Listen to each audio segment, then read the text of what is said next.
splashes of rain, with the clouds dull and forbidding.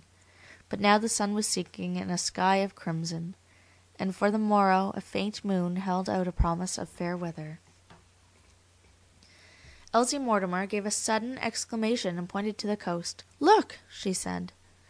The men turned and followed the direction of her hand. In the fading light, against a background of sombre clouds that the sun could not reach, they saw, moving slowly toward them and descending as they moved, 6 great white birds. When they were above the tops of the trees that edged the lake, the birds halted and hovered uncertainly, their wings lifting and falling, their bodies slanting and sweeping slowly in short circles. The suddenness of their approach, their presence so far inland, something unfamiliar and foreign in the way they had winged their progress, for a moment held the group upon the terrace silent. "They are gulls from the Sound," said Lowell. "They are too large for gulls," returned Mortimer. "They might be wild geese, but," he answered himself in a puzzled voice, "it is too late, and wild geese follow a leader." As though they feared the birds might hear them and take alarm, the men unconsciously had spoken in low tones. "They move as though they were very tired," whispered Elsie Mortimer. "I think," said Ainsley, "they have lost their way." But even as he spoke, the birds, as though they had reached their goal, spread their wings to the full length and sank to the shallow water at the farthest margin of the lake.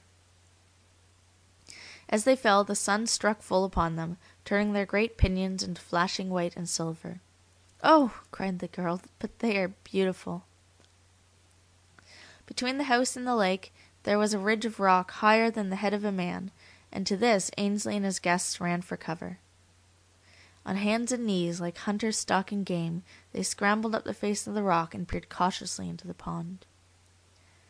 Below them, less than 100 yards away, on a tiny promontory, the 6 white birds stood motionless. They showed no sign of fear. They could not but know that beyond the lonely circle of the pond were the haunts of men. From the farm came the tinkle of a cowbell, the bark of a dog, and in the valley, 6 miles distant, rose faintly upon the stillness of the sunset hour the rumble of a passing train. But if these sounds carried, the birds gave no heed. In each drooping head and dragging wind, in the forward stoop of each white body, weighing heavily on the slim black legs, was written utter weariness, abject fatigue. To each, even to lower his bill and sip from the cool waters was a supreme effort. And in their exhaustion so complete was something humanly helpless and pathetic. To Ainsley, the mysterious visitors made a direct appeal. He felt as though they had thrown themselves upon his hospitality. That they showed such confidence that the sanctuary would be kept sacred touched him. And while his friends spoke eagerly, he remained silent, watching the drooping, ghost-like figures, his eyes filled with pity. "I've seen birds like those in Florida," Mortimer was whispering. "But they were not migratory birds." "And I've seen white cranes in the Adirondacks," said Lowell, "but never 6 at one time." "They're like no bird I ever saw out of a zoo," declared Elsie Mortimer. "Maybe they are from the zoo. Maybe they escaped from the Bronx." "The Bronx is too near," objected Lowell. "These birds have come a great distance. They move as though they had been flying for many days."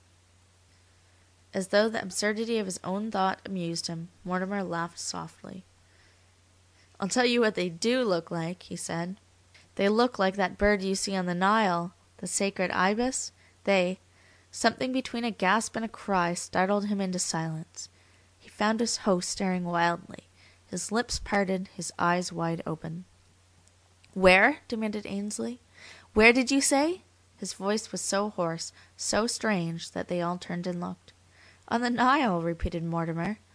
"All over Egypt. Why?" Ainsley made no answer. Unclasping his hold, he suddenly slid down the face of the rock, and with a bump lit on his hands and knees. With one bound he had cleared a flower bed, in 2 more he had mounted the steps to the terrace, and in another instant had disappeared into the house. "What happened to him?" demanded Elsie Mortimer. "He's gone to get a gun!" exclaimed Mortimer. "But he mustn't! How can he think of shooting them?" he cried indignantly. "I'll put a stop to that." In the hall he found Ainsley surrounded by a group of startled servants. You get that car at the door in 5 minutes, he was shouting. And you, telephone the hotel to have my trunks out of the cellar and on board the Kron Prinz Albert by midnight. Then you telephone Hoboken that I want a cabin, and if they haven't got a cabin, I want the captain's. And tell them anyway I'm coming on board tonight, and I'm going with them if I have to sleep on deck. And you, he cried, turning to Mortimer, take a shotgun and guard that lake, and if anybody tries to molest those birds, shoot him.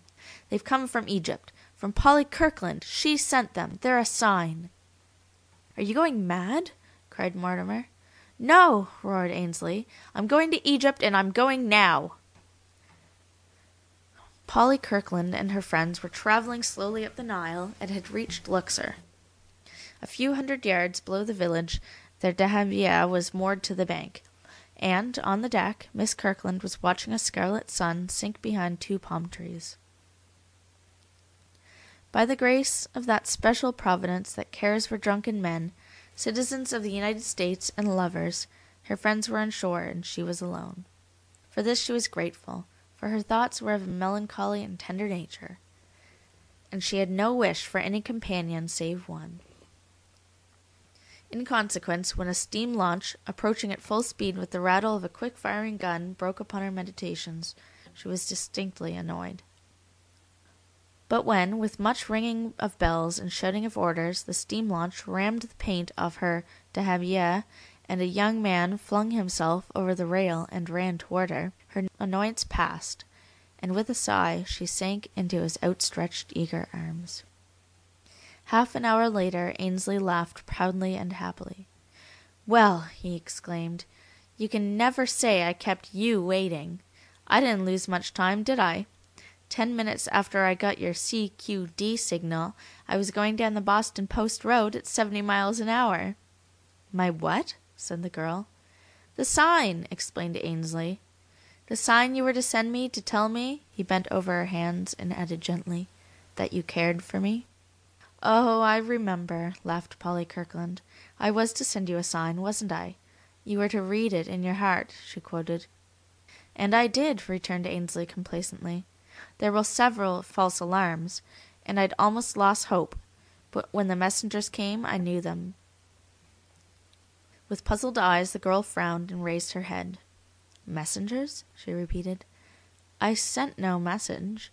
Of course," she went on, "when I said you would read it in your heart, I meant that if you really loved me, you would not wait for a sign, but you would just come." She sighed proudly and contentedly. "And you came. You understood that, didn't you?" she asked anxiously.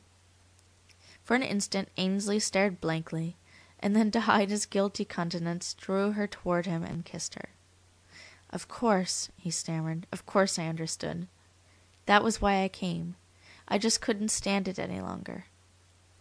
Breathing heavily at the thought of the blunder he had so narrowly avoided, Ainsley turned his head toward the great red disk that was disappearing into the sands of the desert. He was so long silent that the girl lifted her eyes, and found that already he had forgotten her presence, and transfixed was staring at the sky. On his face was bewilderment and wonder and a touch of awe. The girl followed the direction of his eyes, and in the swiftly gathering darkness saw coming slowly toward them, and descending as they came, 6 great white birds. They moved with the last effort of complete exhaustion. In the drooping head and dragging wings of each was written utter weariness, abject fatigue. For a moment they hovered over the dahabeah and above the 2 young lovers, and then, like tired travelers who had reached their journey's end, they spread their wings and sank into the muddy waters of the Nile and into the enveloping night. "Some day," said Ainsley, "I have a confession to make to you." End of The Messengers. Recording by Ambrosius